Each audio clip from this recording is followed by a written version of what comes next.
Move on to SMRs and the selection programme with Josh McAllister. Yeah, thank you. Hi, Simon. And I've got a few questions which I'll try and move through quickly. Just to pick up on a theme that was raised by the two previous questions. Are you permanent yet, or are you still interim? I'm interim. Right.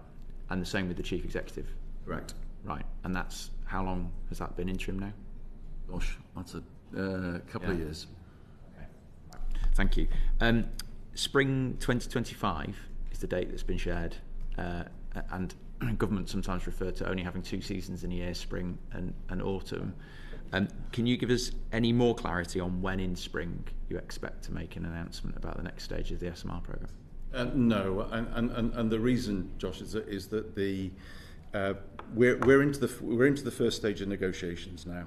So we're into a kind of a discovery phase with our negotiations. I can't go too far because it's obviously commercially sensitive, and we are in an iterative process with the vendors who we've got four great companies, and we're working through what their solutions are, because they are quite different. They're very different companies.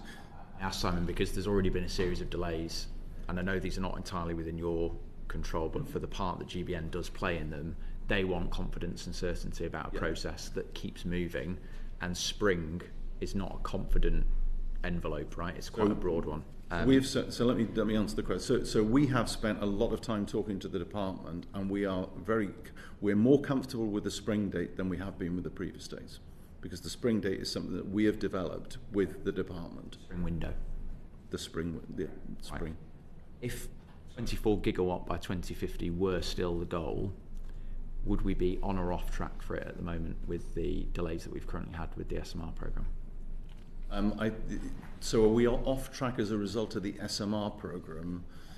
No, I don't believe we are. I think we're going to have to be, if we are serious about, if you were serious to take a target of 24, we have to do things differently, and we'd have to look at gigawatt as well as SMRs. Yeah. You'd have to do both. And then can you just briefly talk us through the logic for the SMR competition process itself? Other countries, not for SMRs, but for AMRs, the US federal government has taken a different approach with backing to national champions, you might call them, X-Energy and TerraPower, and has co-invested and made the decision, and they're getting on with construction. We've got potential domestic champion business here in the UK, but we're taking a different approach, which has it will have an implication on the timings of things. Can you just talk us through the competition design itself and where that came from, some of the choices that were involved in it? Sure. The decision to run a selection process, a competition, was on legal advice to the department, and you'd have to ask the department exactly what that legal advice was. But it was around subsidy control. That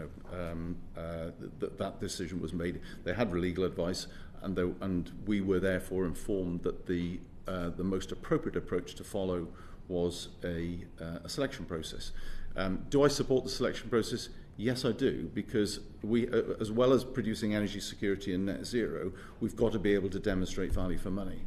And therefore, we've got to be able to do some comparisons to determine what is value for money and what isn't. So I think the selection process is the right way to do this.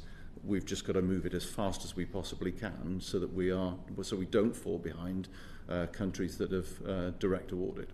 Yeah. Thank you. And then obstacles and challenges for progressing at the next stages. So I'm thinking about things like land, private investment. What are the things that you're most worried about risk-wise for the next stage of the SMR programme? I think for the next stages, once we've made the decisions, we've then got to ramp up the skills. The skills and capabilities that exist across the UK are very, very similar to the skills and capabilities that sit in infrastructure, and they're almost identical to the skills that we need in defence and the very rapidly increasing defence. So, what keeps me awake at night, that is absolutely one of them, is skills capability and supply chain capability. And we'll only get to really understand that once we get to the next stage of the selection process. I'm not concerned about land, because I think we have, through all of the sites that are in the policy statement, enough sites that we can access and we can successfully develop nuclear.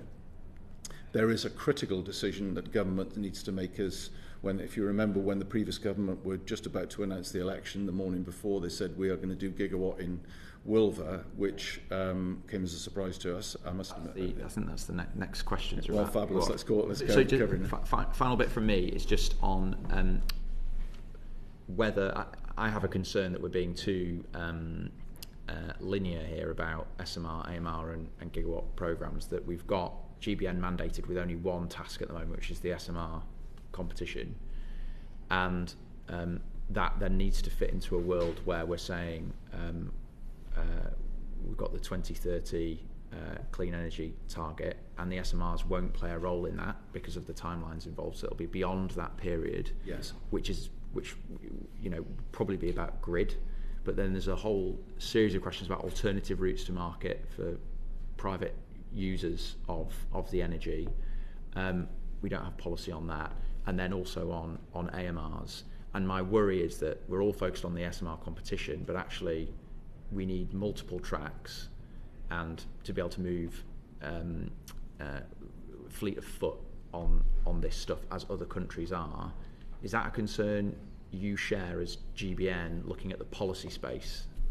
I think so GBN is set up to deliver the government's new nuclear programme with the first focus on SMRs.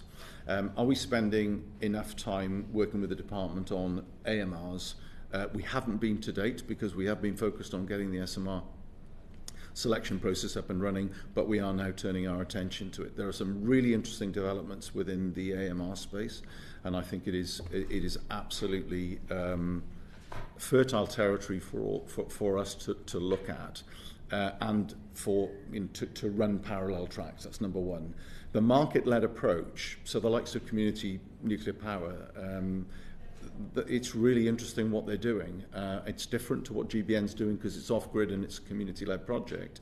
But we would absolutely support that type of market-led approach because we need all of it. If we're serious about nuclear as baseload power, we need it all. There isn't currently a process or a facility or function of government that would enable that.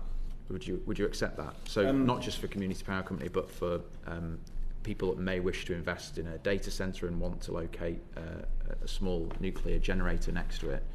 I think that there's a lot of work to do. Do I think there is a group of us who understand what we need to start looking at? Is there a defined process that you could put something in one end and it comes out the other end? No, there isn't. But there's a lot of work to do on regulation because the regulating framework has to completely change to make AMRs deliverable in different locations. But there are a group of us that are now starting to turn our attention to it. The alternative routes to market work that the department did last year or early this year also contributes to that as an input. But be assured we are working on this, and because we see AMRs as a critical part of the future energy mix for nuclear. Thank you, George. Great. Thank you very much, Claire.